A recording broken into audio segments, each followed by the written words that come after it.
Question ఉంది. ఇది source నుంచి డెస్టినేషన్‌కి కనెక్ట్ చేసినప్పుడు ప్యాకెట్ ఒక రౌటర్ కనెక్ట్ చేసినప్పుడు ప్యాకెట్ ఎన్నిసార్లు టచ్ చేస్తది?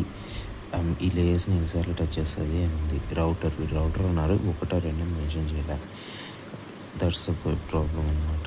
ఇక్కడ జనరల్‌గా 2 రౌటర్స్‌కి అని చెప్పేసి ఈ క్వశ్చన్ ఇది కరెక్ట్ అవుతది. ఇప్పుడు జనరల్‌గా ఇలా కనెక్ట్ చేసినప్పుడు అప్లికేషన్ ట్రాన్స్‌పోర్ట్ లేయర్ 2 టైమ్సే ఉంటాయి. ఇక్కడొకటి, ఇక్కడొకటి. That's okay. But network layer వచ్చేసి N+2 ఉంటాయి. అంటే ఇది ఇక్కడ ఉంటుంది. ఈ 2 చోట్లకి మళ్ళీ వెళ్తూ ఉంటుంది.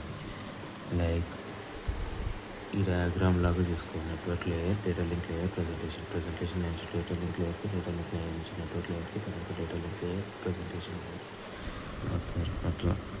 ఆ తర్వాత కాబట్టి నెట్వర్క్ లేయర్ వచ్చేసి N+2, డేటా లింక్ లేయర్ వచ్చేసి 2N+2. N అంటే number of routers. Presentation layer వచ్చేసి 2N+2. ఇక్కడ నెట్వర్క్స్ రౌటర్స్ సరిగ్గా మెన్షన్ చేయలేదు. 1 అని అనుకుంటే నెట్వర్క్ లేయర్స్లో ఇక్కడ 1 అనుకుంటే నెట్వర్క్ లేయర్లోకి 3, డేటా లింక్ లేయర్లోకి 4.